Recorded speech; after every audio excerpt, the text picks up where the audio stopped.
En dis 'n hartlike Shabbat Shalom van my kant af. En Shabbat Shalom van my af. Ja, dan ek wil Net 'n bietjie regskyk ja, so. ons het so lekker saam gepraat en worship dat ons net ons sitplekke weer moet kry. Ja, nee, ek hoop jy het 'n wonderlike Shabbat gehad sover. Ons sien nogal uit daarna om hierdie boodskap vandag te bring. Ek dink ons gaan ietsie leer vandag, maar ek wil vir jou dit sê, ek glo ook dat almal van julle moet saam met ons hierdie ding bidend benader, dit wat ons met julle wil deel. Want ek dink dit is soos hulle sê 'n timely boodskap, né? Dis nodig dat ons weet wat Vader vir ons sê en jy het nodig om dit te filter deur is dit 'n woord wat van Vader af gekom het en wat wil hy daarmee doen? Maar voordat ons dit doen, kom ons kyk eers net na die Psalm wat saam met hierdie parasha gaan. Ons is by Shemini. Ja, en dit is Tehillim 128, Psalm 128. Julle, en hierdie het werklik tot my hart gespreek in hierdie week.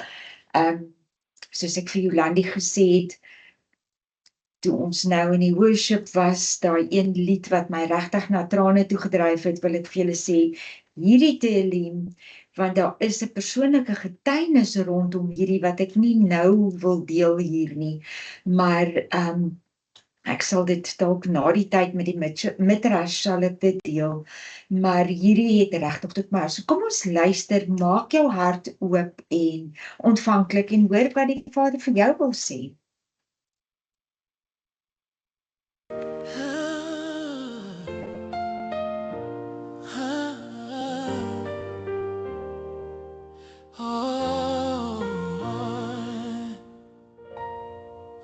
Blessed is all who fear Yahweh, who walks in his ways.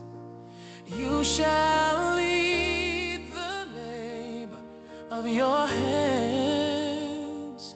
Be blessed, it shall be well with you. Shalom, shalom be upon Israel. Blessing from Zion, forever dwell. Shalom, shalom, shalom. Shalom be upon Israel.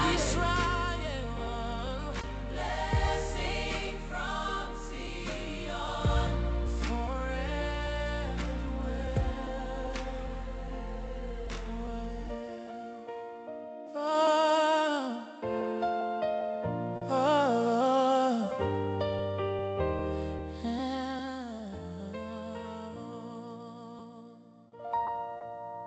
Let your wife be as a fruitful vine within your house, your sons like olive plants all around.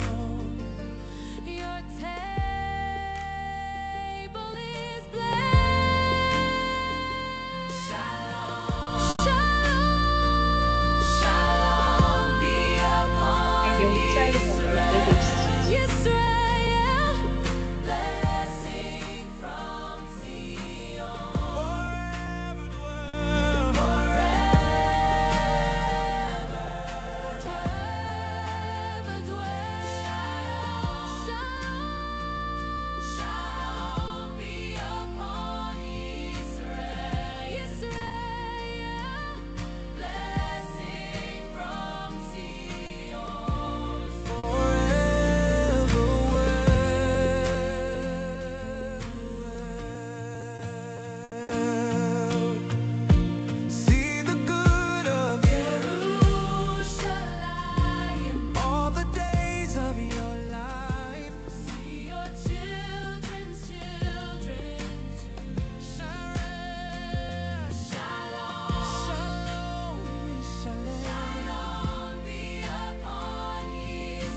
Ek het nou die voorreg om die Afrikaans voor my te hê terwyl hierdie so speel, vers 3.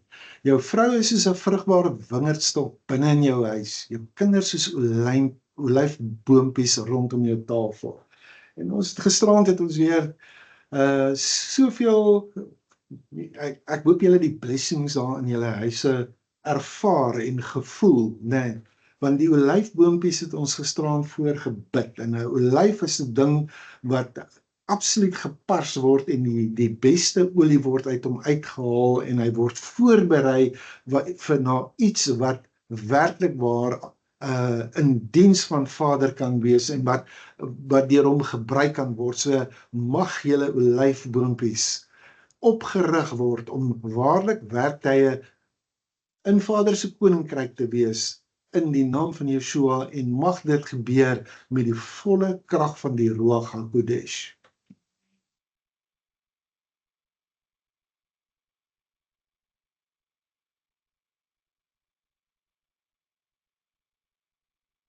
Ons parasha is Shemini, en ons nou gehad het dat jy met opset dat jy gaan kyk Shemini, jy kan sien die vlammende 8 hier aan die regterkant, maar ek neem dit so 'n treffende prent wat eintlik vir jou vertel van wat in Shemini alles gebeur, die inwyding van die tempel, van die tabernakel, is 'n inwyding, dis 'n toewyding, en dit is 'n dienstelling van die priesterdom. Daar's soveel dinge wat daar gebeur, en daar's aspekte daarvan waarna ek en jy moet kyk. So, kom ons kyk na die volgende gedeelte, en kom ons kyk net wat is ons leesgedeeltes. Dit ons onsself net vergewis. Ons het so 'n stukkie al vir jou gelees, maar kom ons kyk wat sê die res. Al uit die Torah is dit Vayikra, Levitikus 9 vers 1 tot hoofstuk 11 vers 47. Uit die Haftara is dit Shemuel-beit, dis 2 Samuel 6 vers 1 tot hoofstuk 7 vers 17. En dan uit die Brit Hadeshah, die hernieude verbondheid, is Markus 9 vers 1 tot 13 en ook Korintium-beit 2 Korintiërs 5 vers 11 tot 21. Nou, hierso kan ek nou, jy weet, ek gee vir jou so half op jou skerm die hele Shemini, dis nie asof ons alles gaan bespreek nie, maar kom ons gee hom net in, ek weet net so vinnig gaan kyk na die 7 aliyot, dis een storie wat vir jou vertel word, een argument as jy dit wil hê, en dan sien hy begin met 'n inisiasie in die 1 aliyah, en dan gaan dit oor na 'n bekragtiging, en dan sien ons daar's 'n oortreding, en dan kom daar instandhouding, en dan is daar 'n oplossing, en dan sien ons daar's weer skeiding. Met ander woorde, nou beweeg hy weg daarvan die tabernakel as die, jy weet, as die bymekaar kom plek, en hy sê, maar jy die mens, jy's die tempel, jy mag hierdie eet, jy mag nie hierdie eet nie. So dis waar die skeiding inkom, en dan sien jy in die laaste aliyah dat die doel bereik word. So wat ons sien uit Shemini is die toegang tot die tabernakel word nou oopgemaak, en dan sien ons daai einste toegang word geskenk, en dan word dit weer gestabiliseer. En dan is daar die toegang wat jy in jou daaglikse lewe moet hê, dan word dit nou so 'n bietjie uitgebrei. So fase 1 is aliyot 1 tot 2, die Mishkan word ingewy, goddelike toegang word formeel oopgemaak. Fase 2, dis nou die 3de tot die 5de aliyot, sien die verbond word gebreek, daar's ons beoordeling, veroordeling, en dan sien ons weer die stabilisering wat daar inkom.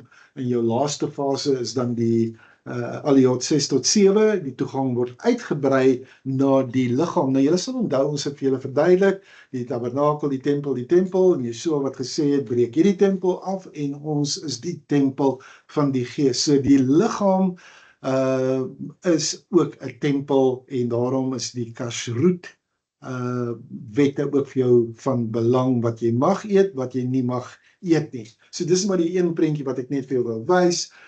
Dan sê jy ook sien, as jy die hele ding verder gaan lees het, dan sien die 7 stappe, weer eens sê vir jou daar byvoorbeeld die inwyding, die 8ste dag, die priesterskap word ingewy, Aaron moet eers vir homself offer, en dan vat hy vir jou dwars deur tot daaronder by die doel. Die hele idee is nie om nou hierdie minilering te maak nie, is net om vir jou te sê, dit is wat nou daar gebeur.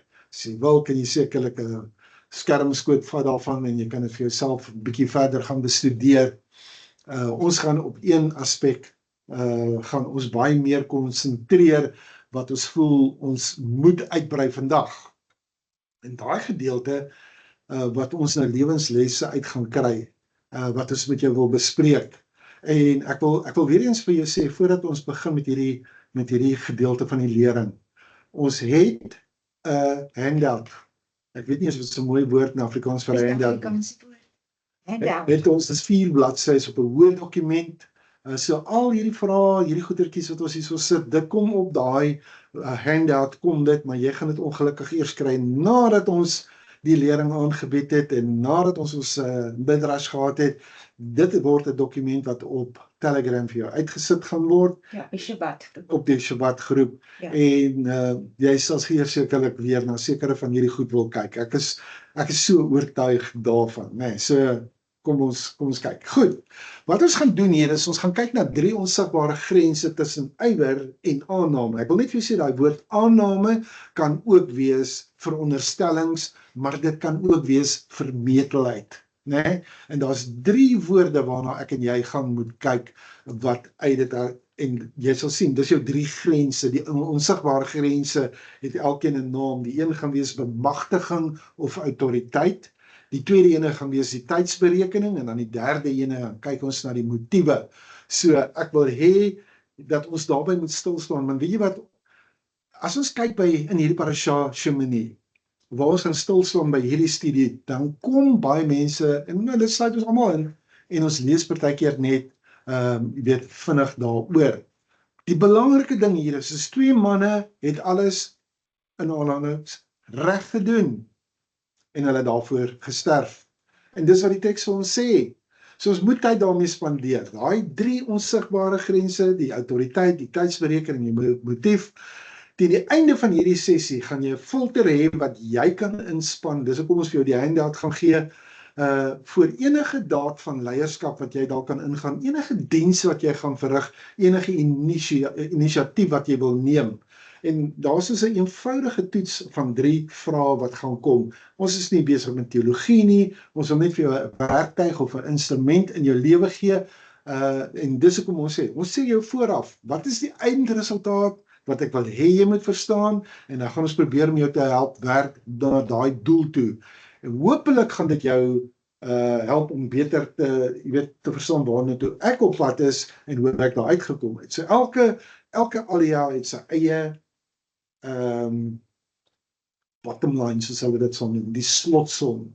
En so ek gee dit vir jou, ons wil nie werk met raaiwerk nie. Ek wil hê jy moet dit vooraf sien en dan werk ons daarna toe en dan verstaan jy hoekom het ons dit so Ons hoor so baie dat mense vir ons sê dat as ons by Vayikra kom en die offers, dan wil ons dit eintlik net skiep.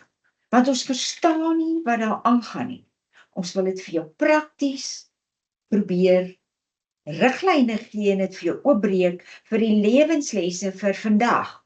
Ja, Sê dit toe vandag. Ek is bly jy sê dit, want weet jy, dit herinner my net weer daar, Vayikra sê, iemand tot my wil nader. En hierdie gaan oor die reëls van as iemand tot my wil nader. Ons het dit al veel keer gesê dat ons kry dit so baie dat jy dink, as ek dis mos reg, ek kan enige manier mos maar net tot Vader nader. Nee, jy kan nie. Hy het sekere riglyne daar gesit. As jy dit oortree, dan moet jy bietjie begin kyk. Hoekom is daar spesifiek van vreemde vuur hier in aanmelding gemaak? So jy gaan sien, maar dit is hoekom ons nou gaan kyk na hierdie onsigbare grense waarvan ek en jy moet kennis neem. Vader se boundaries uit. Jy kan tot my nader, maar jy kan. So hier is nie raaiwerk in hierdie ding nie, en dis ook nie hierdie floating teologie wat ronddryf, jy weet, Anything goes. Enige ding wat net gaan is. Ons moet vir jou verwysing gee. Ons het so daaroor gepraat, nee, weet jy, wanneer ons 'n ding doen, dan gaan kyk ons, het ons skrif vir wat ons sê? Het ons 'n magtiging gekry? Het ons 'n opdrag van Vader af gekry? So, ek gaan hier en daar vir jou 'n Hebreëse term gee. Ek hoop ek kan die krag agter daai verbondswoord vir jou gee, nie net 'n woordeboek definisie nie. Maar ek wil net ook sê, voordat ek aangaan, dat hierdie parasha bevat goed oor oordeel, oor dood, oor hartseer, en ons gaan niks sanitize nie. Sanitize, nee, ek gebruik met opset. Ek kan of jy sê ontsmet, dan gaan jy wonder, wat moet jy met ontsmet? Ons sanitize niks nie. Ek sê vir jou wat die teks sê. het hierdie skeidslyne, hierdie grense, hierdie perke, hierdie heininge, maatstaf, wat jy ook al hierdie 3 onsigbare grense wil noem. Dis wat dit is. Miskien moet ek net hier weer klem daarop lê dat hierdie bediening se opdrag is, en dit is waarvoor my man opgerig is om vanuit 'n Hebreëse perspektief met 'n Hebreëse mindset, nie wat jy geleer het nie. Dis juist dit wat ons opdrag is, om die Griekse mindset uit jou uit te kry, sodat jy die Jood wat in jou is, gevorm word. So ons is eintlik besig om van jou 'n Jood te maak. So, om dit te kan doen, het jy nodig om sekere goed in jou lewe te konfronteer. En jy het dalk nie van beter geweet nie, ons almal het nie van beter geweet nie. Maar dit is wat hierdie lering vandag gaan doen. Die ding is, as jy so sê, om dan net, ons praat van jou, ons hoop ons kan jou net nog meer bemagtig en bekragtig, dat Yeshua die Messias is, dat hy inderdaad die Messias is wat gekom het, en dat ons hom volg, en dat hy ons maatstaf is, dat ons autoriteit, ons tydsberekening en ons motiewe van hom afkom. En dat hy juis gekom het en gesê het, hy kom vir ons die voorbeeld stel, ons moet in sy voetspore volg, en ons wil eksakte kopies van hom word. Dis hoekom hy gesê het, neem op jou wolterpaal en volg my. Volg in my voetspore, doen wat ek doen, want ek doen net wat die Vader doen, en wat die Vader vir my sê. Jy sien, en ons kom nou net uit Pesach uit, en met daai Pesachmaal het hy vir sy disippels gesê, daar in die boek van Johanan, as jy mooi gaan kyk, dan sê jy sien in Johanan 14 vers 20, dan sê hy, in daardie dag sal julle weet, dat ek in julle is, en julle in my, en ek in die Vader.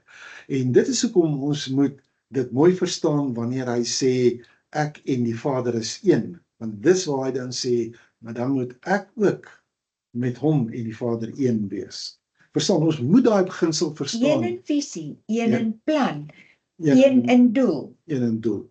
Dit is wat daai eenheid beteken. Okay. Maar goed, ons wil nie nou daaroor. Kom ons kom net terug na al hierdie grense. Ek dink wat die net herinner wat ek net nou opwou 2 keer gesê het, is dat wat ons doen is nie om ons eie agenda te wil dryf nie. Nee, glad nie. Maar dat ons wil doen wat die Vader wil hê dat ons moet doen. Ek dink dit is baie belangrik vir almal om te moet verstaan. Ons sê nooit vir jou, kom volg my, ek is Chris, jy moet my volg. Ek is nou so Torah volleerd nie, ek sê kom studeer saam met my. En ek weet, dit gebeur gereeld, as ons kom by Midrash en so aan, dan sê iemand iets wat ek kan sê, wauw, ek het iets so geleer, ek kan dit gaan neerpen, want ek moet ook leerbaar wees, ek moet ook oop wees vir dit wat Vader deur julle vir ons sê. Maar ons doen wat ons doen, nie om gered te word nie, want daar is net een wat red, en dis die Vader wat ons red deur sy seun. Ja. So dis wat genade betref. Maar ons doen dit oordat ons gered is. Ja. En dit is wat gehoorsaamheid is. Dit is eintlik een ding wat ons hierdie week weer moes mee deel, en dit is mense wat dink dat jy doen seker goed sodat jy gered kan word. Die Messias het dan, ons het dan nou net die Pesach gedoen. Ons het werklik waar net die Pesach gedoen. Ons het al reeds net daar verklaar wie en wat dit is en wat sy werk is wat hy gedoen het. Ons kan nie byvoeg by wat hy gedoen het nie. Die disippels kon nie byvoeg wat hy gedoen het nie. Hy is opgewek op die 3de dag, en toe hy aan hulle verskyn, die eerste ding wat hy doen is, hy blaas oor hulle en sê, Shalom Alechem, ontvang Ruach HaKodesh. En vir 40 dae tydens die tel van die omer, verfyn hy hulle, maar nog steeds het hulle baie dinge nie verstaan, totdat op die 50ste dag, 10 dae nadat hy reeds opgevaar het na die hemel toe, en hulle die roog ontvang het, toe kon hulle werklik waar die volheid van die omer verstaan. So kom laat ons net dit weet, en net dit vir mekaar sê. So ons het nodig, hy kom daar in Lukas 24:45 en hy sê, toe open hy hulle verstand om die skrifte te verstaan. Maak dit deel van jou daaglikse gebed. Vader, maak asseblief my verstand oop dat ek die skrifte kan verstaan. Nou, dis wat ons wil hê wat hier moet gebeur met hierdie lering. Kom ons gaan aan, ons heel wat tyd hier spandeer, bietjie meer as wat ons gedink het. Okay, ek het 'n bemagtigingsbelofte wat ek vir jou wil gee. Teen die einde van hierdie sessie sal jy 3 onsigbare grense kan identifiseer wat die parasha Shemini trek tussen ywer en aanmatiging of vermetelheid of veronderstelling. En dan gaan ek ook vir jou 'n daaglikse filter leer wat jou sal keer om in dieselfde dodelike struik as Nadab en Abihu te trap. Iets wat hulle lewens gekos het en jy moet nie vir een oomblik dink dat jy kan die genadetrein te veel ry nie. Verstaan? Hulle was nie bose mense nie, ons gaan nou daaroor praat. Jy sien, soos ek sê, jy gaan hier uitstap met 'n filter. As ek die ding noem 'n filter, dan bedoel ek, jy gaan hier uitstap met 'n manier van dink. Iets wat jy kan inspann vir elke belangrike oomblik. Of dit nou jou dienswerk aan die Vader is, of dit iewerster in 'n posisie van leierskap is, het sy in diens vir Vader, het sy by jou werk, waar jy ook al is, of dat dit ook 'n manier van dink is van wanneer jy self inisiatief in 'n sekere ding wil neem. So ek sê nou vir jou, as jy 'n tydjie saam met ons op die pad van Torah studie is, dan ken jy alreeds die verhaal van Nadab en Abihu. Maar ons gaan nie vir jou vandag die storie oor vertel en al daai intriges nie. Ons gaan vir jou vandag 'n raamwerk uit hierdie storie uithaal, sodat jy die kern van die saak kan verstaan, en ek wil begin met 'n verklaring wat jou dalk so 'n bietjie ongemaklik kan laat. Goed, wat is dit? Ek praat nou van Nadab en Abihu, hulle is gewy, hulle is gesalf, hulle is vir 7 dae lang voorberei, hulle die vuur in die hemel uit sien val. So, die les van Shemini gaan nie oor bose mense wat bose dinge doen nie. Dit gaan oor goeie mense, met goeie bedoelings, wat 'n lyn oorgesteek het, waarvan hulle nie geweet het nie. So wat hier op hierdie skyfie staan daarbo, 2 mans wat alles reg gedoen het, en daarvoor gesterf het. Jy behoort jou volle aandag daaraan te gee. Want weet jy wat? Jy doen ook jou bes, en ek doen ook my bes, om alles wat reg te doen. En ons is ook bereid om te sterf daarvoor, maar wat is daai lyn waaroor hulle getree het, wat hulle lewens gekos het? Ons het nodig om daarna te kyk.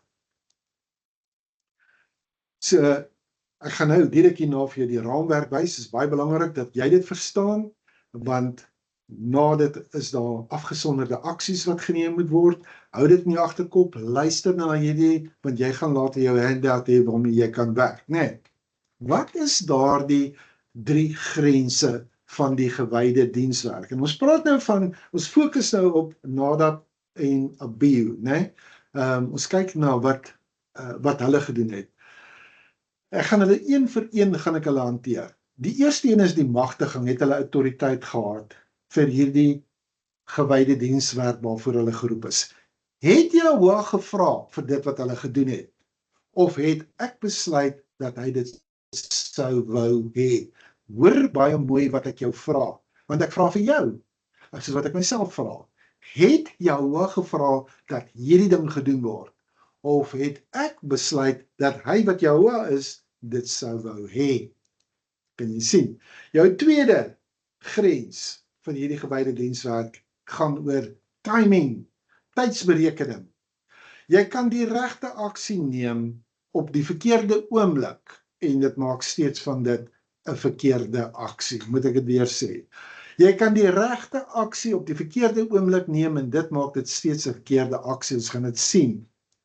En dan jou derde ene, want dan kom dit by, wat was hulle motief? Hulle was vol ywer, hulle het passie gehad, maar passie is nie toestemming vir jou net te doen wat jy wil doen nie. Ywer wat gepaard gaan sonder 'n instruksie, sonder 'n woord van Elohim, is die oudste valstrik waarin baie mense val. En ons moet kennis neem daarvan. Vader het hierdie opgeneem in sy Torah, en omdat hy dit opgeneem het in sy Torah, wil hy hê dat jy dit sal weet, want hy sê, dis hoe jy tot my sal nader. So ons moet elkeen van hierdie 3 moet ons deurwerk. En ons gaan vir elke grens wat ons nou van gepraat het, gaan ons na die teks kyk, en dan gaan ons daarna kom en sê, kyk, hier is 'n spieël van jou lewe, my lewe, en ons gaan deur daai spieël werk, en dan gaan ons kyk, wat is die praktiese filter, dit wat jou bemagtig om iets te doen daaromtrent. Teks, spieël, dan 'n praktiese toepassing. So kom ons kyk na die grens van magtiging of die grens van autoriteit. Wat is ons sleutelvers daar? En hulle het voor jou 'n vreemde vuur aangebied, wat hy nie beveel het nie. Wel, die wat ek so nou gesê het, wat hy nie beveel het nie. Ons het dit gehighlight, ons het klem gelê daarop, want jy sien, hierdie grens van magtiging of die grens van autoriteit, die vraag is, het hulle die autoriteit gehad of ontvang om te doen wat hulle gedoen het? Want autoriteit wat van die mens afkom versus die autoriteit wat van jou afkom is twee verskillende goeters. Let op die taal wat daar gebruik word, né? Die Torah sê glad nie, hulle het 'n reël oortree nie. Dit sê, hulle het opgetree sonder om gevra te word. Hulle het opgetree sonder om deur Jahwe gevra te word om dit te doen. Hulle het met ander woorde die reg in eie hande geneem. Hulle het nie 'n mitswat, 'n instruksie, 'n gebod van die Vader gehad om te doen wat hulle gedoen het nie. Dit staan daar op jou bord. Moshe het nie gesê hulle moet dit doen nie. Aaron het nie gesê hulle moet dit doen nie. It seemed like a good idea at the time. En in Engels sal hulle ook vir jou sê, it may be a good idea, but it was not a God idea. So die afwesigheid van die bevel was voldoende rede vir die oordeel wat oor hulle gekom het, vir die feit dat die vuur hulle verteer het. Daar's 'n beslissing gewees. Vader het dit laat aanteken dat hy hulle nie beveel het nie. En ek en jy moet klaar al sien en 'n knope maak en doen wat dit ook al is. Hoorie, doen ek dinge wat Vader my nie beveel het nie. Jy sien, die moeilikheid is dit, mense kan my vertel, leraar so en so sê dit en leraar so en so sê dat. Maar wanneer ek by hom wil hoor, maar wie het nou vir jou gesê, het Vader vir jou hierdie opdrag gegee, het jy skrif gekry om hierdie ding te doen wat jy nou doen? Want, ek sê nou weer vir jou, Vader het dit laat aanteken dat hy hulle nie beveel het nie. Hy het dit laat aanteken dat die diens wat hulle, in aanhalings sê nou vir jou, wat hulle gedink het, hulle bring aan hom, was nie iets wat hy beveel het, of wat hy verlang het nie. Ek en jy moet kennis neem daarvan. Ek sê nou, Mishpucha, medegelowiges, kom ons leen net vir 'n oombliekie in, kom ons kyk net na die tabernakel deur hierdie baie spesifieke lens. Dis die 8ste dag, dis die klimaks waarna toe hulle gewerk het. Die kavod, die glorie van Jahwe is amper tasbaar daar. Maar reg in die middel van hierdie viering, bring Nadab en Abihu, Aaron se eie vlees en bloed, mans wat die Vader se wonders gesien het, wat die Torah, hulle bring wat die Torah noem, Esh Zara, vreemde vuur. Ek glo nie, hierdie twee mans het probeer om boos te wees, soos wat die wêreld dit definieer nie. Ek dink net hulle het 'n oormaat van ywer gehad, 'n passievolle ywer. Ons ken almal sulke mense. Hulle was vasgevang in die oomblik en hulle wou iets van hulle eie aan die Vader bied. Maar dis hier in hulle eie aanbieding van vuur waar die verdraaiing ingekom het, die iniquity, hulle die ding getwis daar. Hulle het hulle eie intuïsie vir die Vader se instruksie vervang. Moet ek dit weer sê? Ek sien dit baie. Ek is in my 25, 27 jaar wat ek in bediening staan, kan ek nou vir jou sê, het ek mense gesien wat hulle met hulle eie intuïsie Vader se instruksie vervang op 'n gereelde basis sonder om 2 keer te dink daaroor, né? Was ons nie ook maar skuldig daaraan nie? Nie een van ons kan sê dat ons nie skuldig is daaraan nie. Ek Of dink, was daar? ja, ek dink so skielik daaraan. Jy weet, hierdie een man wat my vertel het van hoe hy het gesien, hierdie ou het hierdie bepaalde mantel van, hy kon so korrek, kon hy profeteer en hy wou daai mantel hê en toe hy dit gaan vra en die ou dit vir hom gegee. Dit would seem like a good idea at the time, maar hy het nooit daarna daardie sogenaamde salwing, daardie sogenaamde anointing gebruik nie. Kan jy sien, dis strange fire. Dis vreemde vuur. So, die vraag waarmee ons onsself moet besig hou hier, waarmee ons moet worstel, wanneer jy met 'n ding kom is, Het Jahwe regtig hiervoor gevra? Of het ek net besluit dat hy wou dit waarskynlik hê? Aanname, 'n veronderstelling, dis vermetel, né? Jy moet maar kies watter woord vir jou daar werk. In ons gemeenskap is ons dikwels baie besig vir Jahwe.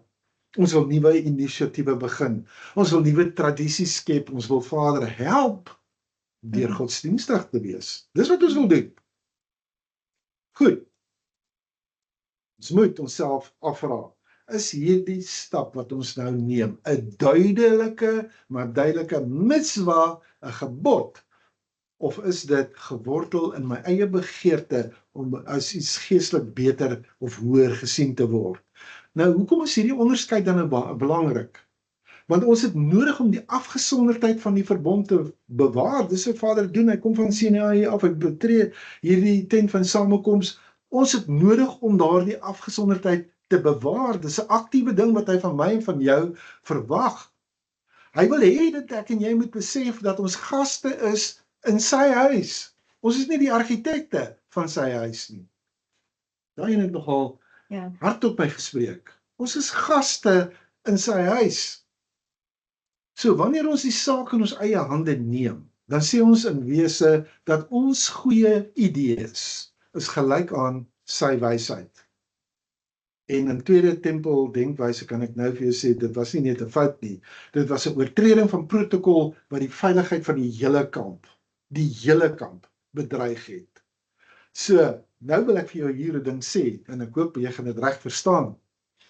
Ons meester Yeshua die Messias, hy bied wat hulle noem die perfekte straight edge vir hierdie dilemma. Nou die straight edge is wanneer jy die bouer se winkelhaak vat en jy maak daai perfekte reghoek. Daai lyn moet presies wees.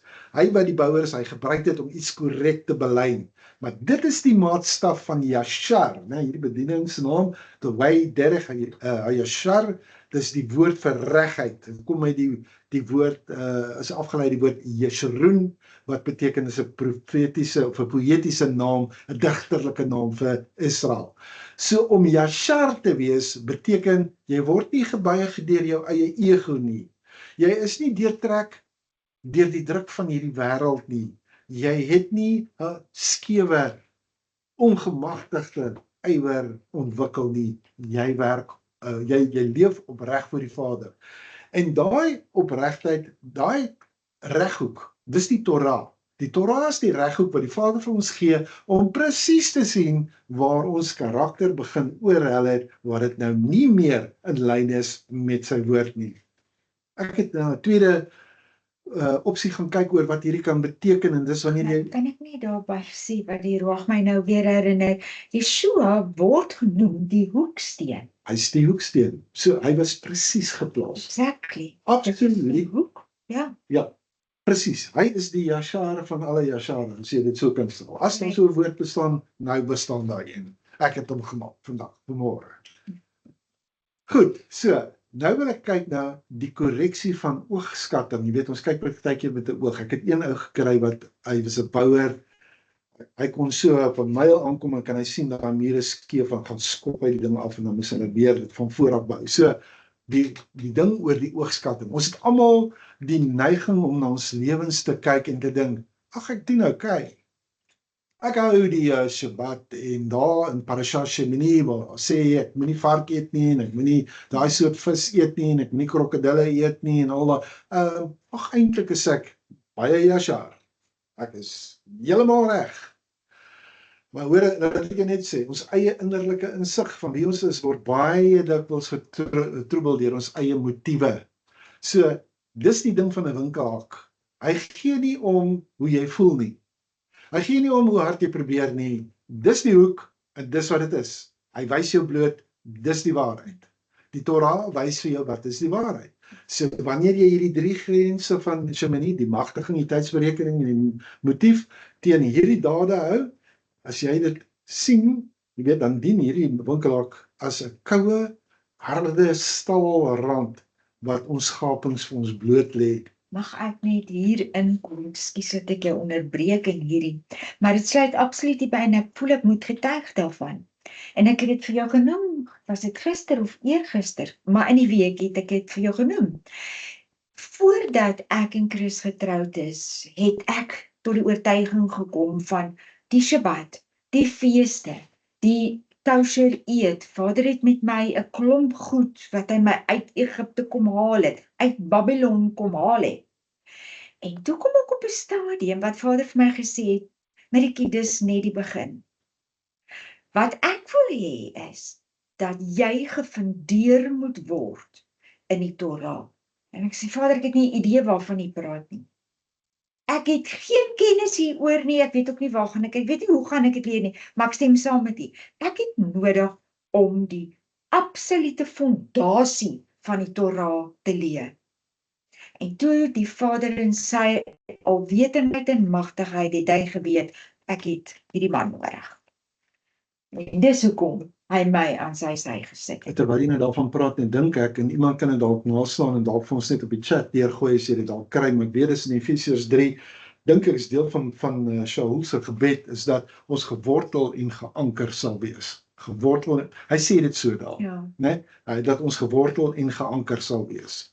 Goed, So wat ek hier sê, dis goed om die Shabbat te doen, die kennis te hê, dit te wil, maar daar's baie meer.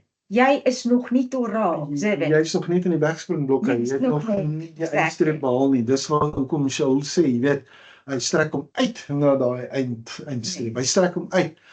Jy het nog nodig om uit jou Christendenke, jou Griekse denke, het jy nodig om uit te kom en die Hebreëus te omarm en die Hebreëse denke aan As te jy- leer. as jy Dis sê- die Jood. As jy sê Griekse, Christen denke, dan beteken dit, luister, ek glo Yeshua is die Messias. Ja, ja. Maar daar is, verstaan, so, jy glo in die Messias, want baie mense wil dink, as jy sê, o, Christen denke, dan dink hulle, o, jy sweer die Messias af. Want dit is hulle, Nee. dis heeltemal hulle, maatstaf, daar raak hulle offended, dan luister hulle nie verder wat jy sê nie. Dis ongelukkig, dis hoekom ek dit so wil verduidelik. Ok, ek wil terugkom na Yeshua toe, as hierdie winkelaar, dis vir my so 'n mooi storie. Nee? Ek sê hy is daai lewende instrument. Hy's die werklike straight edge, nee. Hy's die een wat die Torah in die vlees geword het. Hoor wat ek sê, hy's die een wat die Torah in die vlees geword het. So wanneer hy vir jou sê die Vader in my doen die werke, dan beskryf hy sy lewe van daai volmaakte alignment, daai belyning met Vader se woord. Jy weet, sy dade en die Vader se instruksies, daar's nie 'n ligbabbel tussen dit nie. Wanneer ons na Yeshua kyk, dan sien ons, weet, hoe 'n mens werklik reguit moet kyk. Hy verlos ons van daai skewe beeld, daai mure en goed wat skeef gebou word, deur onsself net weer met hom te belyn. Met Yahweh homself, die Vader homself. Exact, maar hy, dan net Yeshua is met die Vader belyn. Exact. En daarom moet ons met hom belyn wees, want dan is ons ook met Vader belyn. Hy en die Vader kom en hulle gaan woning in jou maak. So ek sê weer, Yeshua is ons Messias, hy gee vir ons daai perfekte straight edge vir hierdie dilemma. Dink bietjie net aan sy lewe. Jy weet, hy's die seun van die mens. Hy's die een met al die gesag. Hy sê die Vader in my doen die werke. Weet jy wat het hy nie gedoen nie? Hoor wat ek jou sê. Yeshua het nêrens, as ek hy hele 4 evangelies lees, selfs ook Handelinge, hy het nie nuwe vure uitgevind om jou te beïndruk nie. Al wat hy gedoen is, hy het net gedoen en gekyk wat die Vader doen, hy het net gehoor wat die Vader sê, en dan het hy dit perfek nageboots. Hy het gewag vir die Vader se inisiatief. Jy kan maar gaan lees wat hy gedoen het. Hy het tyd in gebed deurgebring. Hoeveel keer het hy nie homself afgesonder om dit te doen nie? So as die seun van jou self nie sonder die Vader se woord sou beweeg nie, wie is ek en jy om vooruit te hardloop? Wanneer ons op ons goeie idee optree wat nie deur Vader gemagtig is nie, dan moet ons weet, ons bring vreemde vuur. En dit kan indrukwekkend lyk vir baie mense, ons stuur die sendelinge uit, jy weet dit. Maar is dit 'n opdrag van Vader af? Dra dit die gewig van Vader? Is die kavot van hom saam met hulle? Het hy sy wolk vooruit gestuur, of dink jy stuur die wolk agterna? Hoor jy wat ek nou vir jou sê? Want jy sien, voordat ek en jy hierdie week weer verder optree, voordat ons praat, voordat ons weer dien, kom ons stop net 'n oomblik en vra, Vader, wat sê u vir my hier? Wat moet ek doen? Hoe moet ek dit doen? Weet jy, nee, vanmôre terwyl ons toe na hierdie voorberei te dink ek ook, weer eens, waarom sal 'n goeie Jood vir alles sê Baruch Hashem? Baruch Hashem. Hy herinner hom daaraan, ek moet myself belyn met Jahweh se woord.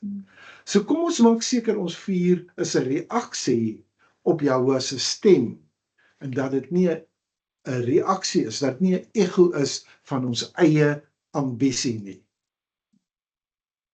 Okay? So kom ons kyk net so 'n bietjie na die uitleg oor hierdie eerste grens wat ons nou van praat, hierdie eerste skeidslyn. Ek gaan vinnig daardeur hardloop. Die beginsel is Lord Siva Otam. Hy het hulle nie beveel nie. Nie hy het hulle verbied nie. Die Torah sê nie hulle het 'n reël oortree nie. Dit sê hulle het opgetree sonder om gevra te word. Die afwesigheid van die bevel was voldoende rede vir hulle oordeel. Die tweede ding is die feit dat hulle so opgetree het, is meer gevaarlik as wat ongehoorsaamheid self is. Ongehoorsaamheid is maklik om te identifiseer, maar ongemagtigde inisiatief in hierdie heilige ruimte, die ruimte in Vader se huis waar ek vir jou nou gesê het jy 'n gas is onsigbaar vir die rolspeler, vir die deelnemer daaraan, omdat dit vir ons altyd voel soos toewyding. Ek sê weer, Nadav en Abihu was nie opstandig nie, hulle was entoesiasties. Maar ons het ook gesê dat die passie sonder opdrag is net doeteenvoudig veronderstelling, dis net 'n aanname, dis vermetelheid. So wanneer jou persoonlike inspirasie goddelike instruksie omseil, kan die vuur wat ons dan bring, lyk soos aanbidding en as veronderstelling funksioneer. So ekstern lyk dit so wonderlik, dis wat in die binnekant aangaan waar die probleem lê. Ja. Okay? Voel daar. So, ek sê weer, passie is baie dikwels heilig, baie dikwels afgesonderd, maar ek sê vir jou sonder Vader se protokol is dit blote vermetelheid. Nadav en Abihu het nie 'n gebrek aan ywer gehad nie, hulle het net alignment, belyning gekort. So, wanneer jy jou persoonlike vonk vat en goddelike instruksie omseil, dan dien jy nie meer jou, wanneer jy sien dit uit hierdie deel uit. Hy sê, dis jou eie ego daai, jy het dit vermom as aanbidding. Dis nie wat ek gevra het nie, ek wil dit nie hê nie, daar's konsekwensies daarvoor, konsekwensies, daar's gevolge daarvoor, né? So hierdie uiterlike vorm mag vir jou vlekkeloos lyk, maar as die bron nie Vader se bevel is nie, dan noem hy dit vreemde vuur. Ons vervaardig nie die vuur nie, mense, nie ek en jy nie. Wat ek en jy wel doen is ons berei die altaar voor en dan wag ons vir sy vuur. So daai ware heiligheid lê eintlik in 'n nederige beteeling van ons eie inspirasie om by Vader se instruksie aan te pas. Ek het hier 'n nota oor Vader se skoene wat jy vanmôre 'n ding gesê, kan jy onthou wat ons gesê het, jy wil. Yes, weet jy, ons was in hierdie week, was ons in 'n situasie en ons was besig om al ver voor te berei met hierdie PowerPoint. En toe ons in die situasie is, het ons al twee geweet presies wat is eintlik besig om hier te gebeur. En ons kon nie verstaan, maar hoekom het dit gebeur, hoekom het dit gebeur en so meer nie. En vanoggend toe ons hier sit, toe kom hierdie openbaring dat Vader vir my sê, Marietjie, ek het julle in my skoene gesit, sodat julle kon ervaar, want julle is my verteenwoordiger. Dis reg, ek onthou dis presies wat jy gesê het, ja. Dat julle kon ervaar van hoe voel ek. So ons het letterlik in Vader se skoene ingestap en geervaar wat hy ervaar en dit was nie aangenaam nie. En ons het presies geweet wat gaan aan. En ons het dit vroeër ons het nogal vir iemand, vir 2 of 3 het ons genoem, as ons hierdie lering sou saamgestel het na daai insident, dan sou dit uit ons vlees uit gewees het. Maar hierdie lering is saamgestel voordat ons die insident gehad het. En ons het presies, dis hoekom ons kon weet dat hierdie is Vader wat praat, hierdie is iets wat hy vir ons wys, hierdie is wat hy uitlig en hierdie boodskap is werklik van die Ruach af. Dis nie uit ons uit nie. En die interessante is, die manier hoe hy onmiddellik bevestig wat hy sê. Ja, Dit was eintlik verstommend, jy beland in 'n situasie, jy kom onder 'n aanslag en dan wonder jy, Vader, maar waar kom hierdie vandaan? En dan sê hy, hierdie was nie van my af nie. Dan vra hy, maar waar het dit dan nou vandaan gekom? Want dit het so reg gelyk, verstaan, ek wil nie te veel detail rondom dit gee nie, maar dis die hele punt. Goed, ek wil eintlik aangaan na die volgende skrifgie toe. ek doop julle wel met water tot bekering, dit is nou in Matteus 3 vers 11, maar hy wat na my kom, dis Johanan wat hier praat, ne? Hy wat na my kom is sterker as ek, wie se skoene ek nie waardig is om aan te dra nie. Hy sal julle doop met die afgesonderde gees en met vuur. So hy praat van Yeshua wat gaan kom, wat julle dan gaan doop, ons gaan doop met die afgesonderde gees en met vuur, met die korrekte vuur, met die vuur wat op die tabernakel val. Hoor jy wat ek sê? Dis presies dit wat Vader wil hê, ek en jy moet verstaan. Dit is wie Yeshua is. Hy gaan nie vir jou vreemde vuur bring nie. En as ons optrede en ons planne en ons het onder andere iewers gepraat in hierdie week, weet jy kry soveel disippelskapsplanne en dis meer, waarom nie net die disippelskapsplan van Yeshua volg nie? Jy hoef nie nuwe goed te invent nie, want jy gaan vreemde vuur inbring, wat nie vir jou goed gaan wees nie, en nie vir jou volgelinge goed gaan wees nie. Dit behoort hard tot jou te spreek. Ok, kom ons kyk bietjie na hierdie spieël van ons eie lewens, soos gesê, ons gaan nou kyk na hierdie moderne spieël, hoe lyk hierdie realiteit vandag in jou daaglikse wandel en in my daaglikse wandel? In leierskap byvoorbeeld, is ons voorbeeld. Het jy al ooit iets vir Jahwe geloods, wat Jahwe jou nooit gevra het om te loods nie, en dan het jy die energie agter dit visie genoem? Of kom ons kyk in verhoudings, né? Het jy al ooit iemand gekorrigeer, sogenaamd in die naam van liefde, op 'n manier wat jou nooit gelei het nie, en dit geregverdig as, maar jy spreek net die waarheid. Kom ons kyk na 'n kwessie van aanbidding. So hou daai spieël van aanbidding voor jou. Is daar geestelike praktyk in jou lewe wat gedryf word deur jou wat beweeg eerder as wat jy instruksie daartoe ontvang het? Né? Met ander woorde, hierdie Nadab en Abihu voorbeeld. Hulle het die ding self gedryf, hulle self daardeur beweeg. Moenie dink dat ek en jy nie slagoffers kan word van daai selfde valstrik nie. Dis wat Vader ons teen waarsku vandag. So, hier is 'n kwessie van, jy moet weet, né, as jy iets doen soos daai, as jy besig om God te speel, waar God jou nie gevra het om God te speel nie, klink dit eenvoudig genoeg? Ja. Ek kan dit nie verstaan jy, ek sê dit regtig waar, dat diegene wat nie al die terme ken nie, so kom ons hou hierdie spieël op. Waar leef dit vandag in jou lewe? Ons het nou gekyk na al drie daai aspekte, in jou verhoudings, in jou aanbidding, hoe het dit gelyk? Hierdie is nie retoriese vrae nie, mense, dit is bedoel, jy gaan dit kry in jou handout, dis sodat jy 'n diagnose kan maak van waar staan jy ten aansien van hierdie bepaalde grens. Né?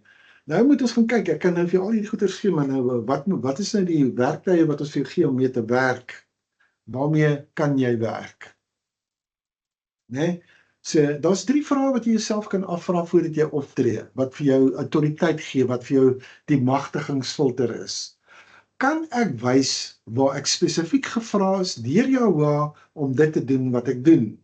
Of neem ek net aan dat Jahwe wil hê dat ek dit moet hê of ek moet dit doen? So, dis jou eerste vraag. Beweeg ek omdat ek 'n instruksie daartoe ontvang het? Of het daar net 'n geleentheid om voorgedoen en ek het nou maar hierdie geleentheid nou maar net benut, want weer eens, omdat ek dink Jahwe wil dit hê.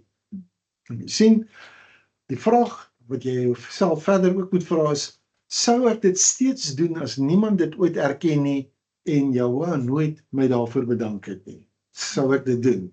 Baie belangrik om te kyk na hierdie 3 vrae. En jy sal sien, daar's ons nota, daar's plek vir 'n nota, en jy het nodig om 'n pen in jou hand te vat en te sit en sê, Vader, ek kan nie eers hierdie self beantwoord nie. Help my deur die roog om te verstaan wat is dit wat ek hier moet antwoord. Want dis wat ek wil hê jy moet doen. Hierdie week identifiseer een huidige inisiatief en laat dit deur al 3 hierdie vrae gaan. En dan skryf jy jou antwoorde neer en as jy sien, jy is besig om jou eie data saam te stel en dit kan miskien bietjie ongemaklik raak, hoor. Dit kan. Kom ons kyk na ons tweede grens, tydsberekening. Die ene van die regte aksie op die verkeerde oomblik, wat dan die verkeerde aksie word. Het jy ietsie daar gesien? Né? Is jou timing Jehovah se timing? Het jy opgemerk, Nadab en Abihu se opinie het glad nie getel nie? Moet ek dit weer sê? Hulle was van die opinie dat as hulle hierdie sal doen, sal dit tot eer van Jehovah wees. Hulle opinie is met vuur verteer. Wees versigtig om 'n opinie te insert in dit wat jy vir jou doen, waarvoor jy opgerig het in elk geval. Nee, wees versigtig. Wat is die skrif wat hier saamgaan? En Moshe het vir Aaron gesê, dit is wat Jehovah gepraat het. En Aaron was stil. Dis daai Hebreëse woord, Vayidom. Vayidom. Kom ons kyk so 'n bietjie meer, hoe klink dit dan nou? Want ek moet nou vir jou die uitleg hier kan gee. Vayidom praat nie van die doodgewone stilte nie. Jy gaan kyk wat Aaron nie gedoen het nie, en daar's 'n derde punt van sy rou, sy protes en verwerking moes alles plaasvind op die regte tyd, en dit was nie noodwendig onmiddellik nie. Wat is Vayidom? Dis nie jou gewone stilte nie.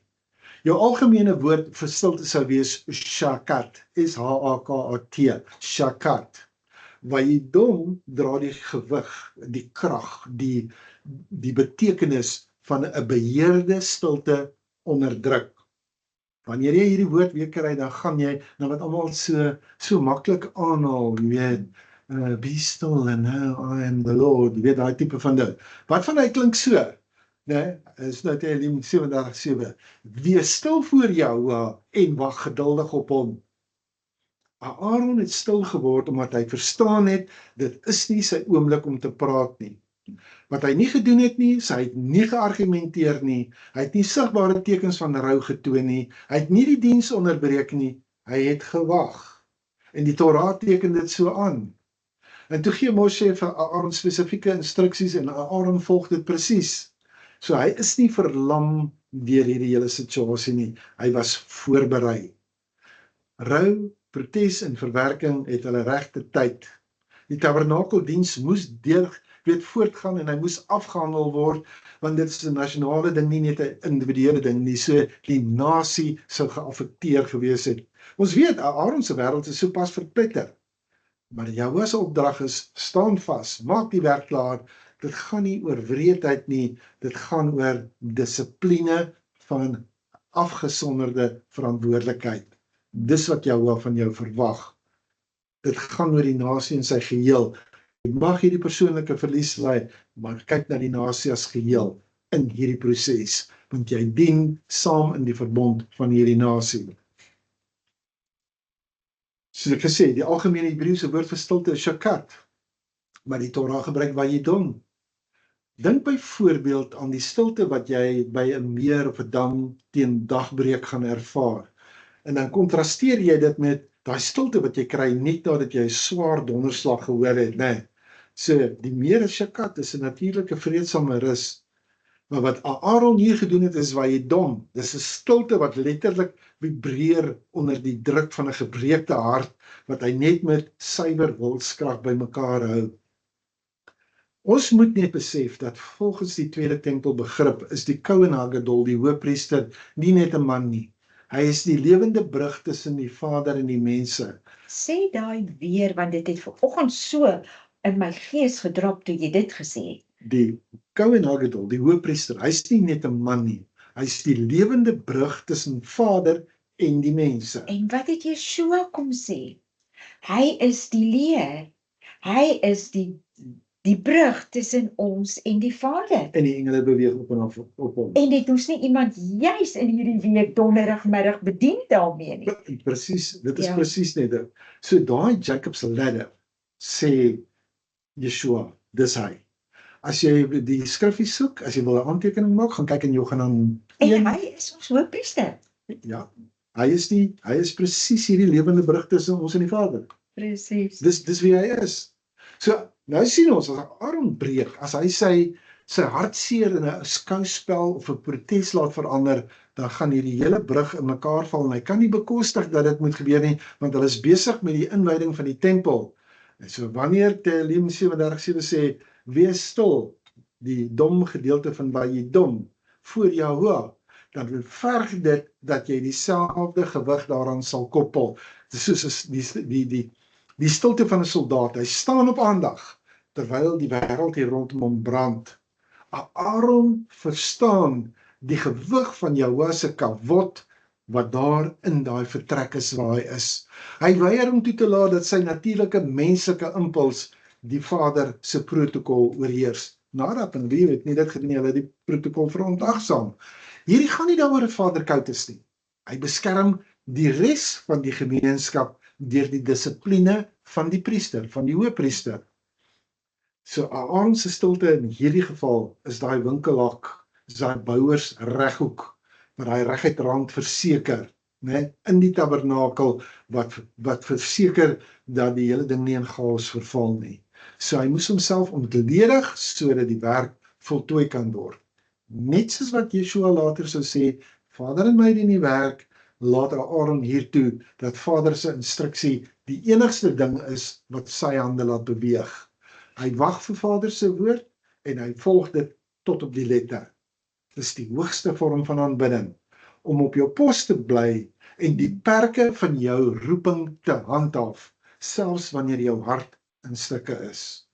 So die stilte was die voorbereiding vir die volgende stap van gehoorsaamheid wat moes volg.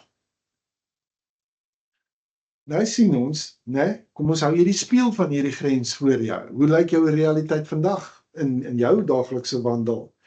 As jy byvoorbeeld gaan kyk na konflik, in die hoë hitte van die oomblik, hoeveel keer het jy te vroeg gepraat, te haastig gepraat, toe jy nou nog in rou was en ontsteld was?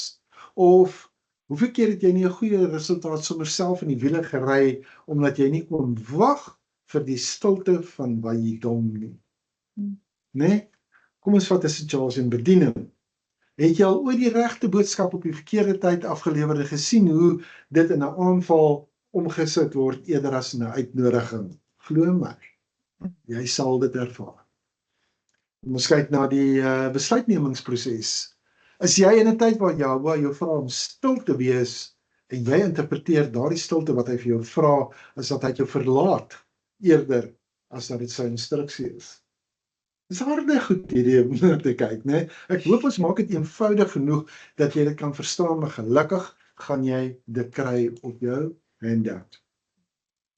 Dit sal daar vir jou wees. Jy sal kan sit en sê, Vader, So wat dit eintlik gaan beteken is, jy gaan hierdie lering moet vat en letterlik met jou handout sit en sê, Vader, hierdie kom bring ek voor U, hierdie is deel van my aanbidding. ja, Judge me. Wat bid jy altyd? Judge me harshly, ja, so that I can correct me severely, severely, so that I can serve you better. better. Dis waaroor dit gaan. Mag hy my baie hard beoordeel. Ek gee hom toestemming om my behoorlik, verstaan jy, want dit is wat met Dawid gebeur het daar in Psalm 51 waar hy gesê het, deurgrond my, deursoek my, né? Maar moet asseblief net nie die Ruach HaKodesh van my wegneem nie. Ja. Dis waaroor hierdie ding gaan. Goed. Hoe gaan ons hierdie goeders implementeer, né? Jy gaan nou kyk na die filter by die tydsberekening, jou tweede grens. Wat is dit? Voordat jy praat of optree, kyk na die volgende. Vra jouself, beweeg ek omdat dit die regte oomblik is? Beweeg ek omdat ek nie meer die ongemak van wag kan verdra nie? Hoekom beweeg ek? Het ek die woord van Vader af gekry? Maar die dringendheid wat ek hierin voel, kom dit vanuit 'n duidelikheid, 'n duidelike aanduiding van Vader af, of doen ek dit vanuit angstigheid uit? En dan die derde ene, as ek hierdie hele kwessie met 24 ure uitstel, sal die uitkoms daarvan erger wees, of voel dit net vir my asof dit erger is? Kan jy sien, jy moet geesdimensie teenoor sielsdimensie gaan opweeg hier. Ja. Dis eintlik waarop dit neerkom. En dit is absoluut 'n kwessie van beweeg ons uit die gees uit of uit ons sielsdimensie. Het ons nie al hoeveel keer vir mekaar gesê en julle weet hoeveel keer het ons al 'n lering gebring oor gebed nie. Jy weet wanneer is dit 'n sielsdimensie gebed en wanneer is dit 'n geesgebed. Geesgedrewe. Geesgedrewe uit die gees uit. Jy weet, as daar 'n klomp woorde is, kan jy maar weet, dis 'n sielsdimensie. So hierdie week, wat gaan ek van jou vra? Ek gaan vir jou vra dat jy een gesprek moet kies wat jy te vinnig gevoer het, te haastig was, te vinnig gepraat het, wat jy weet wat jy regtig nie die goue het by Vader gekry het nie, of dalk een wat jy vermy het. En dan vat jy 24 uur en jy los dit daar op die rak vir 24 uur en vra jouself op, wat kos hierdie wag? Wat kos dit teenoor die voortydige aksie wat ek geneem het? Gaan toets dit, gaan kyk wat dit is wat van jou gevra word. So kom ons kyk na ons derde grens. Ons beweeg na 'n punt toe, ons het hier vir mekaar gesê, die derde grens vir ons gewyde dienswerk, wat ons uit hierdie parasha Shemini uithaal, passie is nie toestemming nie, ywer sonder instruksie is die oudste valstrik. Kom ons kyk daarna. Wat is die skrif waarna ons kyk hier? Die sleutelvers. Vayikra 9, wel is eintlik nou opgesom hierdie, né? 4 het uit Jahoua gekom en al die mense het op hulle gesigte geval en Nadab en Abihu het elke man sy wierookpan geneem. Kom ek sê vir jou wat het eintlik gebeur. In vers 24 sê hy 4 het van Jahoua uitgekom, al die mense het op hulle aangesigte geval. En dan gaan hy oor na hoofstuk 10 vers 1 en dan sien jy dat Nadab en Abihu het elke man sy wierookpan geneem. Dis wat hulle gedoen het. Maar kyk hierdie prentjie. Ja, hier sien jy die mense op hulle aangesig, nee. Daar staan 2 manne, Nadab en Abihu. Daar staan hulle. Daar aan die ander kant sien jy die verbondsark en jy sien die menorah. Ek weet nie hoe heeltemal korrek dit is nie. Die hele punt is net dit. Hulle staan. Hulle die ander op hulle aangesig lê. Kyk mooi. Kom ons gaan na die volgende toe. Wat wil ek hier vir jou sê? Die probleem met iniquity, met die verdraaiing van die woord, is normaalweg 'n ongemagtigde motief. Jy sien die oorgang van die mense se ontsag, daar in vers 24 soos ons jou gewys het, na die priester se optrede in 10 vers 1. En dit wys vir ons dat Nadab en Abihu probeer het om op hulle eie terme aan die goddelike vuur deel te neem, in plaas daarvan dat hulle op hulle aangesigte was en gebuig het daarvoor. Nou ek sê vir julle, Mishpucha, kom ons praat nou maar net oor hierdie derde grens. Kom ons wees net eerlik met mekaar, want dit is 'n moeilike een om te polisieer. Die probleem met 'n motief is, dis onsigbaar. Dis onsigbaar vir almal, behalwe vir die Vader. Jy sien, weer eens, die heerlikheid van Jahoua het sopas deurgebreek. Vuur het uit die hemel geval, die offergawe is verteer. Die hele kamp is oorweldig, hulle skree van vreugde, hulle val op hulle aangesigte, hulle staan met hulle hande voor die koning en sy teenwoordigheid om te ontvang. Maar in daai selfde asemteug, dan sien ons, Nadab en Abihu is nie op die grond nie, hulle staan, hulle gryp vuurpanne, hulle beweeg na die vuur toe. In die mees onsagwekkende oomblik van hulle lewens was hulle eerste instink om iets te doen, in steede daarvan om iets te ontvang. Werke. Kan jy Goeie sien werke. wat gebeur? Hoeveel keer sien ons dit nie gebeur nie, waar mense betrokke raak en ek wil net iets doen, ek wil net vir die Here iets doen, jy weet, ek wil net, hoor wat ek vir jou sê, stop dit. Meer tyd op jou aangesig, as al hierdie gedoenery. Martha, en kyk na daai, wat Yeshua daar gesê het. So, wanneer daai teenwoordigheid, wanneer die kavok van Jahoua so swaar in daai vertrek is, dan is die enigste reaksie, die yashar, is om staan stil, wees stil, pas by die dom toe. Men sien hierdie ouens het 'n opwelling gehad. Ek voel die anointing, né? Hulle het op hulle eie adrenalien gewerk en hulle het met daai adrenalien van hulle misgis. Dis 'n goddelike opdrag vir hierdie, kom ons doen iets. Hulle wou die vuur hanteer. In plaas daarvan, maar hulle wou die vuur hanteer. Maar wat moes gebeur eintlik? Die vuur moes hulle verander. Hulle moes nie die vuur gaan verander nie. Hulle moes niks met die vuur doen nie. Die vuur moes hulle verander en hulle het nie toegelaat dat die vuur hulle verander nie. Kan jy sien hoekom ek vir jou sê ons moet hierdie les ter harte neem? Passie is nie toestemming nie. 'n Heilige gevoel in jou binneste is nie dieselfde as 'n opdrag, 'n gebod, 'n mitswot vir jou in jou hand nie. Dikwels is ons baie hastig om iets vir die Vader te doen, maar eintlik kan ek nou vir jou sê, maar 'n tipe van 'n verdedigingsmeganisme sodat my eie kwesbaarheid nie hier oop en bloot gaan wees en gaan bloot staan onder sy lig. Ons neem beheer van die ritueel sodat daai teenwoordigheid ons net nie moet oorheers nie. Ek sê nou vir jou, ons Messias, Yeshua, hy het in 'n volmaakte reguit lyn gejashar. Hy was in lyn met hierdie grens, hierdie onsigbare boundary wat daar gestel is. Alhoewel hy die seun van Jahweh was, het hy nooit uit menslike impuls opgetree nie. Hy het gewag, hy het gekyk wat die Vader doen.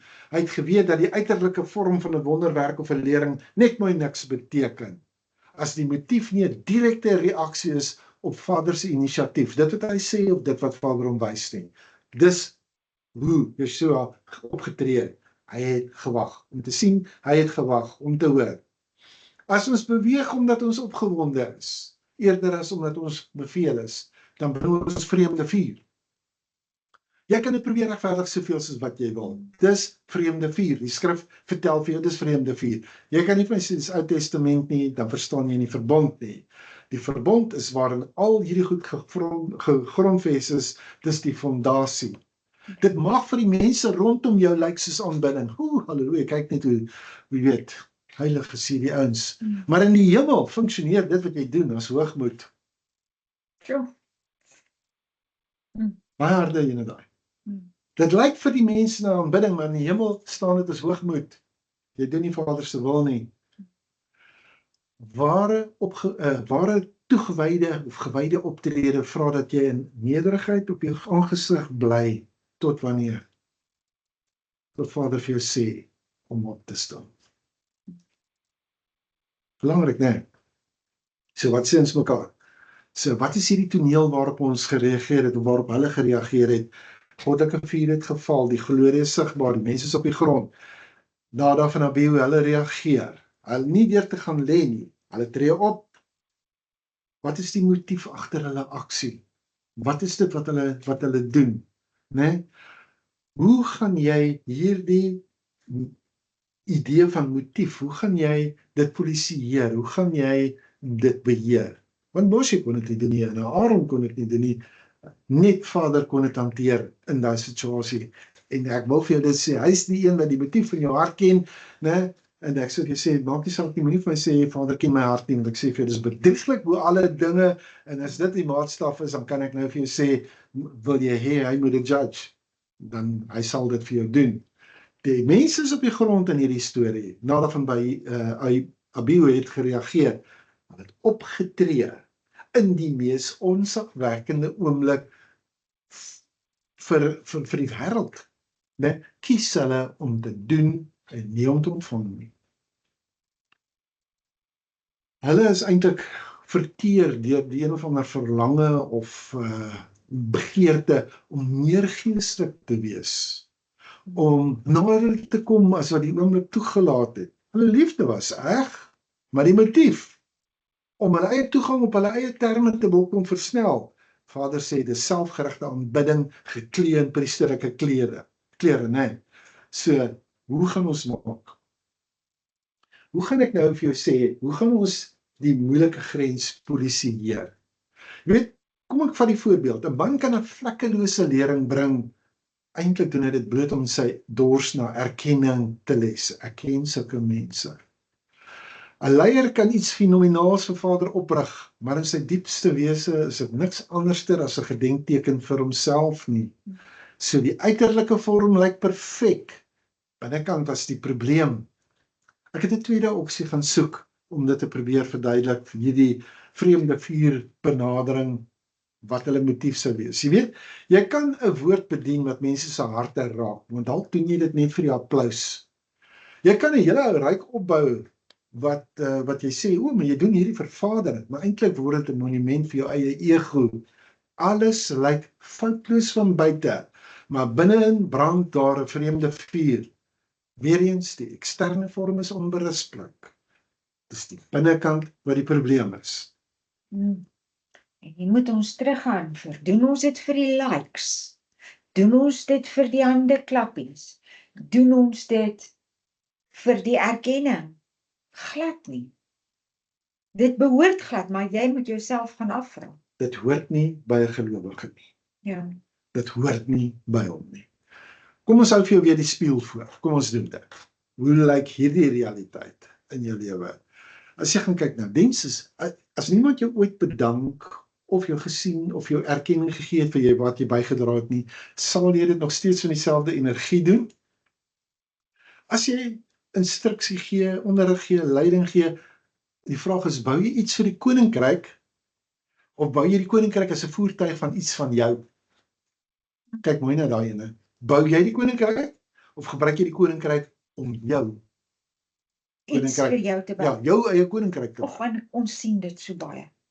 En in geestelike praktyk, soek jy Jahwe of soek jy na die gevoel om Jahwe te soek? So kom ek sê, moenie gaan op wat jy voel.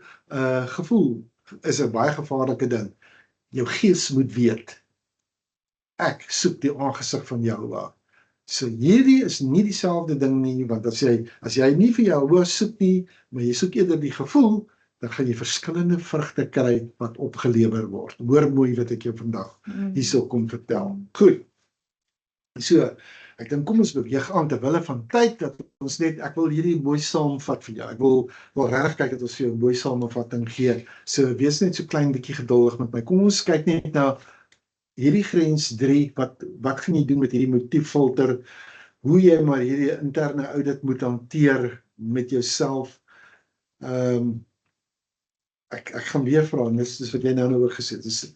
As jy nooit hier enigiemand erkenning gekry het nie, as jy nie die online likes gekry het nie, die vraag is, sou jy nog steeds doen as dit gegaan het oor publieke erkenning en jy kry nie publieke erkenning nie? Jou tweede vraag gaan wees is, dien ek uit die oorvloed of presteer ek uit tekortheid? En ek moes mooi gaan sit en dink, wat sê ek nou eintlik hier? En ek moes 'n voorbeeld gaan kry. As jy sal dink aan 'n waterreservoir, die water kom uit 'n fontein uit. Nou daai water word uitgestoot deur die enorme volume wat van daai bron af kom. So wanneer ek dan nou uit daai oorvloed uitdien, dan is die avoda, die diens, dan is dit 'n natuurlike neeweproduk van die intimiteit wat ons het met Jahwe. Met ander woorde, as ek oorvloed het, ek gaan nie eers dink nie, as gevolg van daai oorvloed, dan dien ek hom op dit. Ek probeer nie iets kry nie, want ek dien met dit wat ek reeds gekry het. Wat hy reeds vir my gegee het. So ek het in sy rus ingegaan, en ek kan met hierdie oorvloed, kan ek leef, en ek moet uit hierdie oorvloed uitleef. So weer eens, ek is nie die instrument, ek is die oliekruik, Vader gooi die olie in, so vinnig soos hy ingooi en ek weer uitgooi, so vinnig gooi hy weer in.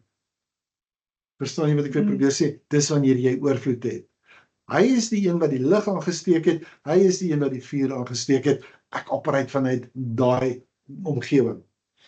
Maar as ek operate vanuit 'n tekort uit, hoor mooi, dan is ek baie naby aan die moontlikheid om te presteer vanuit die vreemde vuurterrein. Jy sien, dit gebeur wanneer ons diens gebruik om 'n leemte in ons eie identiteit te vul. Ons dien omdat ons wil heilig voel, ons dien of ons lei omdat ons magtig kan voel. Ons tree op sodat ons Yashar kan voel in die oog van die gemeenskap, omdat ons diep binne ons is daar die een of ander crookedness. So wanneer ons van hierdie tekort af presteer, dan is ons besig om eintlik geestelike geldeenheid te gebruik wat ons nie het nie. Jy is besig om op dampe te hardloop. Ek sê nou vir jou, die oomblik wat jy vanuit dit uit opereer, is die saad van uitbranding en bitterheid alreeds gesaai. Nadab en Abihu was nie hulle was nie oorvol met Jahwe se instruksies nie. Hulle het opgetree uit 'n tekort aan geduld en 'n oormaat van ego. Hulle het probeer om 'n vuur aan te wakker wat Vader nie beveel het nie, omdat hulle die hoogtepunt van die oomblik wou hê. So, ek sê weer, in Tweede Tempel begrip moet ek en jy verstaan dat 'n priester moet skoongemaak word voor hy die heilige goed aanraak. Hy moet met die olie van die gees gevul word voordat die menorah kan skyn. As jou diens leeg, kwaad of desperaat vir jou laat voel, jy voel ek moet 'n amen kry op alles wat mense vir my sê, dan kan ek jou nou sê ek werk waarskynlik uit 'n tekort uit. Ek probeer 'n monument vir myself bou. Maar ek sê weer, as jou diens jou laat rus in 'n toestand van dankbaarheid, dan gaan jy waarskynlik vanuit oorvloed optree. Die seun van die mens het nooit uit 'n behoefte om gesien te word beweeg nie. Hy het beweeg omdat hy so vol was van Vader se teenwoordigheid dat hy niks anders kon doen as om te genees, as om mense te leer, as om te gehoorsaam nie. Hy het niks gehad om te bewys nie. So, vra jouself vandag daai vraag. Doen ek dit om iemand te word of omdat ek iemand is wat reeds behoort aan hom? Een is 'n juk, die ander een is die maklike las van die meester. So weer eens neem een van hierdie dinge en gevra jouself daai vraag hardop, skryf dit neer, neem hierdie inventaris. So, wat het ons nou gedoen? Ons het nou die verhaal bespreek, ons het nou vir jou die raamwerk gegee, nou moet ons praat oor die implementeringsfilter. En dit is hier waar die Torah van die perkament afskuif, reguit na die murg van jou bene toe. Kom ons kyk. Dit is daar om die crookedness, die iniquity, die skeefheid bloot te lê, wat ons almal so agter hierdie godsdienstige uitnemendheid probeer wegsteek. So ek gaan nou oorgaan na daai 3 goed toe, daai filter toe. Daai daaglikse besluitnemingsfilter. Voor enige betekenisvolle daad of diens of leierskap of inisiatief wil ek hê met jy die volgende doen. Vra jouself, was ek gemagtig? Kan ek nou 'n spesifieke instruksie verwys of neem ek aan dat ek iets moet doen? Die tweede ene gaan wees, is die tydsberekening reg? Beweeg ek binne duidelikheid of beweeg ek weg van duidelikheid? Beweeg ek in geduld of beweeg ek in ongeduld? Is my motief suiwer? Sou ek dit steeds doen as niemand geweet het wat ek doen nie? Baie belangrik, né? Al hierdie goed is baie belangrik vir my en vir jou. So strek al hierdie goedes bymekaar, stel jou voor, die Kouen staan daar voor by die voorhangsel, hy storm nie net daarin nie, hy het 'n kontrolelys vir die siel wat eers voltooi moet word. Dis waar jy die geestelike inspeksie moet doen, voordat jy aan die vuur van die gewyde dienswerk gaan raak. Dit is wat jy moet doen, daai 3. Is ek gemagtig? Is die heel eerste ene. Die tweede ene gaan wees, is die tydsberekening, is dit reg? Nee, is dit reg? Die laaste ene gaan wees, is my motief suiwer? Ek wil dit nie te veel oor beklemtoon nie. Aaron was stil. Hy het gestaan by die altaar met sy 2 seuns wat dood. Kan jy jouself indink dat jy in Aaron se skoene daar kan staan? Kan jy jouself dit indink? Hy het dit nie gedoen omdat hy niks gevoel het nie, maar hy het net verstaan dat die werk van Jahwe is wat eerste gedien moet word en sy emosionele reaksie moet ondergeskik wees aan hierdie gedissiplineerde, gemagtigde, skoon, gemotiveerde gehoorsaamheid wat Jahwe van ons vra. So ons sluit af met Aaron se storie. Hy staan daar in die perfekte stilte.